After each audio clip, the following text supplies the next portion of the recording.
Still on to business updates, research scientists under the Association for Strengthening Agricultural Research in Eastern and Central Africa, ASARECA, advises that investing in agricultural research and innovations will greatly reduce on the increasing threats of food production. Accelerated research in climate change and adaptation by the farming communities in Africa will trigger the much-needed food security and nutrition to feed the growing population.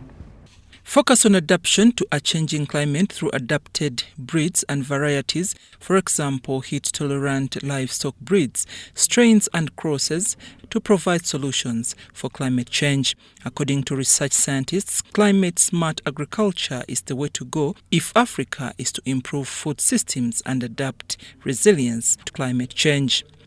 Climate change has the impact of reducing the yield for major food crops that we consume by more than 50%, and therefore that means that we risk having over 50% of the population facing hunger due to not having enough food with the changing climate. Rains are starting late and ending early in the season, and many times you've got drought events and low rainfall during the season, and therefore there is actually an effect of low production. We know that in this region, maize is the dominant crop, but it has also led to very degraded land, poor management, and is also very much affected by pests and diseases and climate change. So what we try to do is we try to encourage more diversified and intercropping systems, conservation agriculture, and then how to also, within the land, the hectareage that farmers have, how can they do more with less? So sustainable intensification. There we talk about small-scale irrigation, but also small-scale mechanization. And we work with farmers to do that. We also promote climate-smart nutrition. Today, research and innovation in food, land and water systems are critical for a sustainable, climate-resilient world free from hunger and malnutrition. New approaches are needed to ensure achievement of the Sustainable Development Goals by 2030. We are aware that achieving and sustaining food sovereignty requires delivering agricultural technologies. Agricultural technologies must be delivered to the last mile farmer in order for them to enhance production and productivity. And as such, the important role that agriculture plays in our region cannot be overemphasized. Surprisingly, the increase in agricultural productivity has stalled. It has remained at a mere 2.2%, which is below the population growth rate of about 3.2%, and well below the CADIP target of 6%.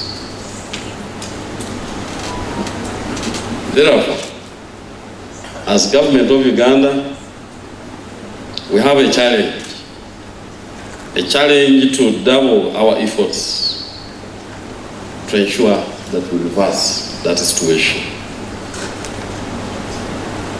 You will agree with me that no country in this world has sustained a rapid transition out of poverty without raising productivity in its agriculture sector. The country director, Sasakawa Africa Association, David Wozemba, says actors in research and innovations in agriculture need more interventions towards climate change adaptation for food security. The number of areas that we have tried to use to improve, the current situation amidst climate change issues. One, we've been able to understand that we need to provide the appropriate technology that is required for the smallholder farmer in different areas. Two, we need to be able to disseminate the right information to the right audience such that that information is user-friendly. The third one is to make sure that those partners that have the technologies, that have the appropriate, knowledge, are working with us to be able to deliver that information to the right audience. So we work across a number of layers to be able to address the climate issues. One of the lead research users in fruit tree growing and proprietor of Delight Uganda Limited, Dr. Julian Adieri Omara, has challenged Ugandans to address the increasing threats of soil degradation through promoting regenerative farming technologies.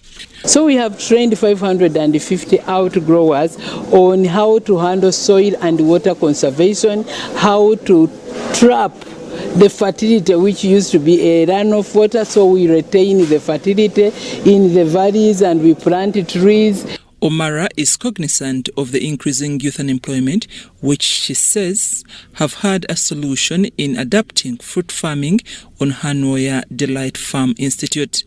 We have empowered 28,000 youth and women, including the family members, into fruit farming as a business. According to Julian Omara, fruit farming is a very lucrative business and the current supply cannot satisfy demand. The world needs fruits. And if you get a demand like in Europe or in Arab countries, they can tell you we need 40 tons containers. 40, yes, they can ask you for 40 tons of 40-foot containers. Now, if you don't expand and involve the community, can you supply the market? Uganda today, the problem is not the market. The problem is producing the right quality and the quantity. You export, you get the money. So my purpose of expanding, I'm expanding because I need to meet the standards and I need to meet the quality to export. Even if I have 10 containers, I will export it. The world is hungry, they need us.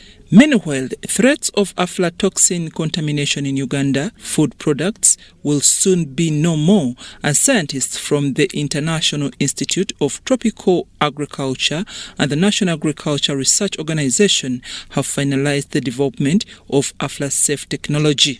However, science has proven that aflatoxin contamination actually starts in the field. And while we were conducting the efficacy trials, we were having both controlled and treated farms to show the farmers that, you see, the difference in aflatoxin contamination in the treated farms is lower than the ones where they are, than the control farms. And when you apply AflaSafe in the field, the control, the effect of AflaSafe continues throughout, even in storage. So the aflatoxins cannot multiply in storage unless the farmer does not carry out the recommended agronomic practices, including drying the produce off of the ground. Most farmers do not want to use tarpaulin, they just throw on the ground, and then ensuring the correct moisture in the storage areas and correct transportation from storage to market. The exercise, which is conducted by NARO and ITA, started in 2020 and has given some positive outcome, with ability to reduce aflatoxin levels in maize, groundnuts and sorghum by over 85%. I'm Nafka Farida and Setumba Douglas.